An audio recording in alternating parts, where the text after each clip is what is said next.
Platelets and hemostasis are discussed in the screencast. You may find these topics in Chapter 10 of your textbook. This screencast was designed to help you achieve the following objectives. Describe platelets and megakaryocytes. Describe thrombopoiesis and its control by thrombopoietin. Explain the effects of sudden and gradual loss of blood on homeostasis. Describe completely the process of hemostasis. Define thrombus and embolus. Describe hemophilia. And lastly, explain the clinical use of anticoagulants.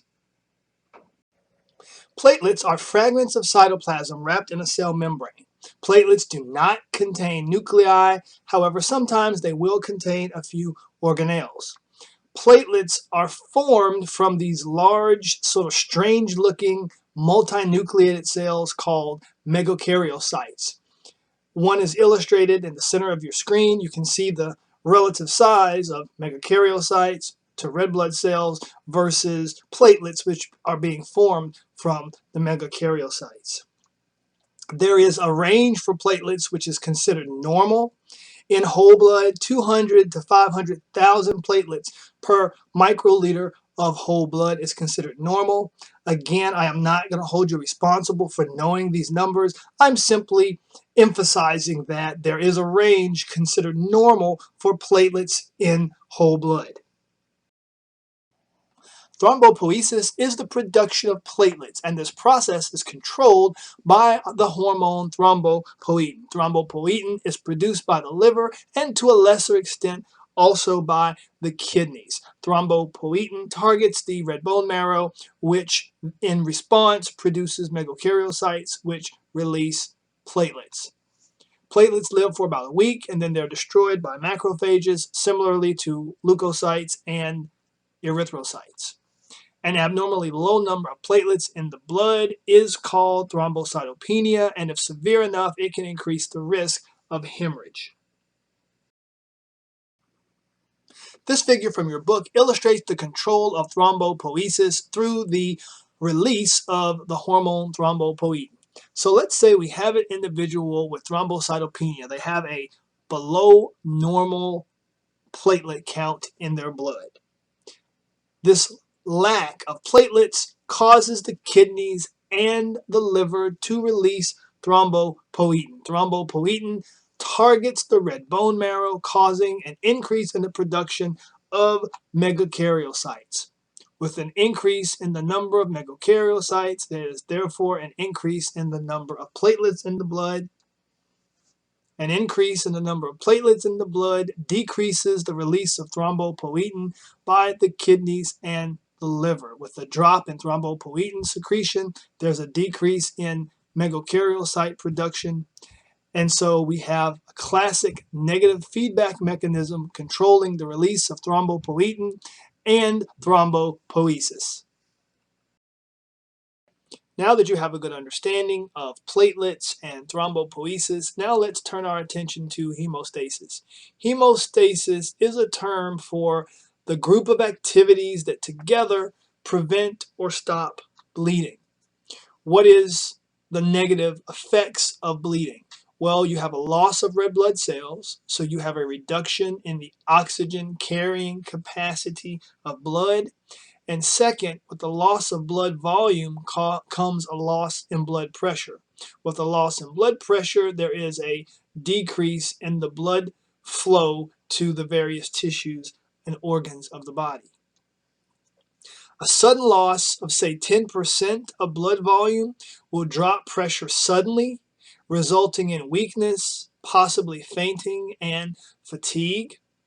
This is what occurs when someone faints after giving blood. If you've ever donated blood, you probably have witnessed at least one person fainting, and that's due to the quick drop in blood volume and blood pressure through the process of donating blood. However, within a few minutes, particularly if the person is drinking a beverage, and typically they have you drink juice after giving blood, The plasma is quickly replaced and blood volume returns to normal, certainly within 24 hours.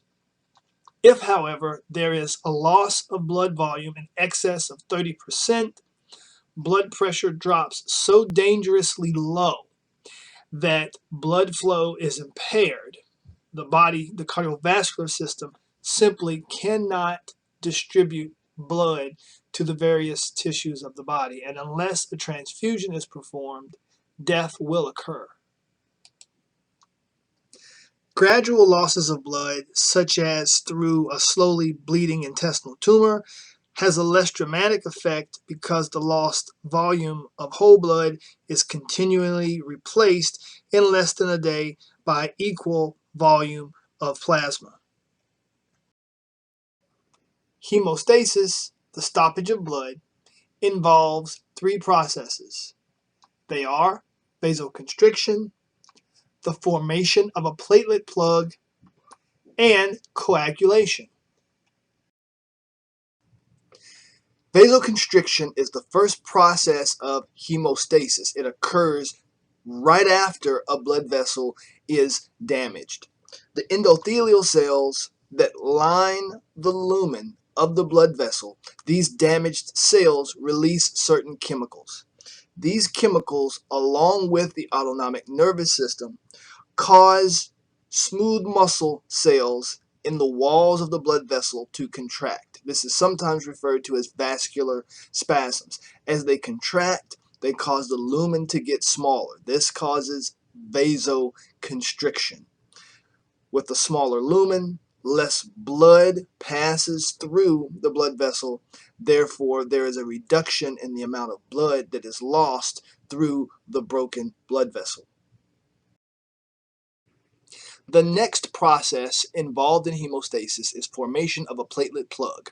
So when a blood vessel is damaged, the collagen fibers in the connective tissue layer of the wall of the blood vessel are exposed. They are shown in this figure as little blue strands. Well, these collagen fibers are sticky with respect to platelets, so platelets will adhere to them. This is encouraged by the chemicals that are released by the damaged endothelial cells. So in time, those platelets begin to pile up and form what's called a platelet plug or white thrombus.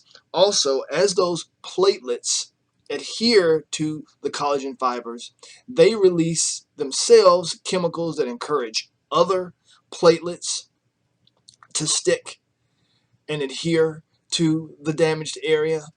The platelets also produce substances that enhance vasoconstriction and vascular spasms.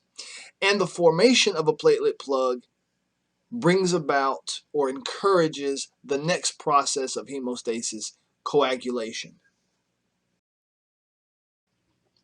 Coagulation is the third process that occurs during hemostasis.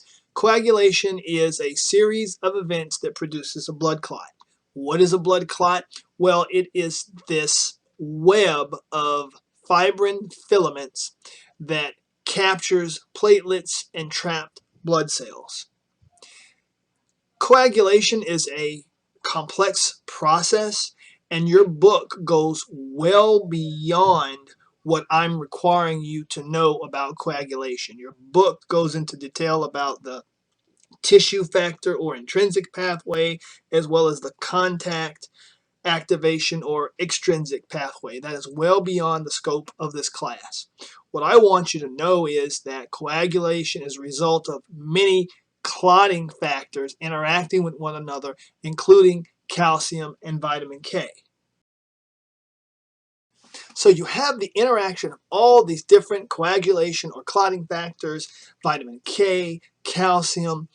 Collectively, they end up converting prothrombin, an inactive substance, to thrombin, an active substance. And thrombin converts fibrinogen to fibrin. Fibrinogen, if you recall, is a plasma protein. It is soluble in the blood, therefore you can't see it. Thrombin converts fibrinogen to fibrin. Fibrin is insoluble in the blood, so it falls out of solution and it forms this net of fibrin. And this net captures platelets as well as red blood cells. And this, in essence, is your blood clot. And this blood clot stops further loss of blood through the damaged vessel. A blood clot is a temporary patch until the tissue that was destroyed can be replaced. Think of perhaps a hole you have in a pipe at home until you can call a plumber to replace the pipe that has been damaged. You might wrap it with duct tape or something just to patch it and stop water from leaking from the pipe. A blood clot has the same function. After a blood clot forms, it slowly contracts. This pulls the wounded tissue together. It also makes the clot more secure and more dense. Blood typically clots between 3 to 6 minutes. The clot remains as the damaged tissue regenerates or is replaced. As the tissue is replaced, the clot will be digested away. Again, the clot is simply a temporary patch until the destroyed tissue can be replaced.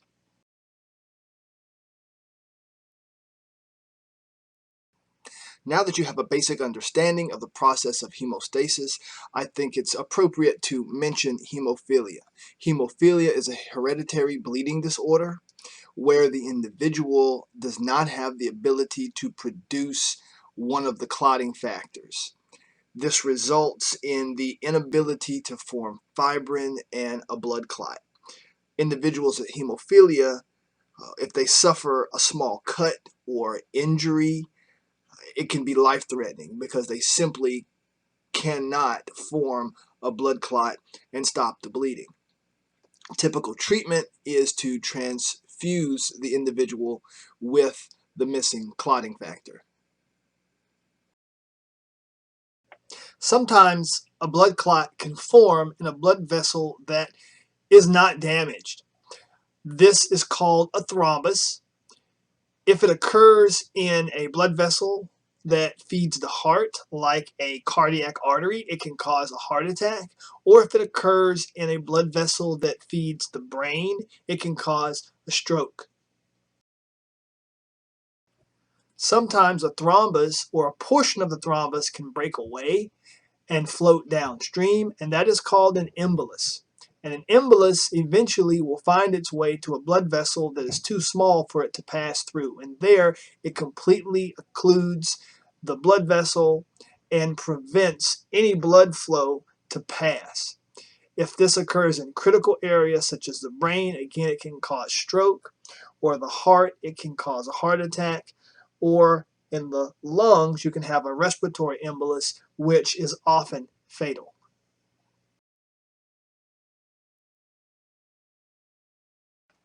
To prevent undesirable clotting, anticoagulants may be administered clinically. Warfarin, which goes by the trade name of Coumadin, interferes with the use of vitamin K by the liver to make clotting factors. Heparin and Dimacol, which goes by the trade name Xarelto, interfere with the actions of clotting factors as well. Weak anticoagulants, such as aspirin and ibuprofen, interfere with platelet aggregation. Now let's review the objectives of this screencast. Describe platelets and megakaryocytes. Describe thrombopoiesis and its control by thrombopoietin. Explain the effects of sudden and gradual loss of blood on homeostasis. Describe completely the process of hemostasis. Define thrombus and embolus. Describe hemophilia. And lastly, explain the clinical use of anticoagulants. The next screencast will cover blood types and blood typing.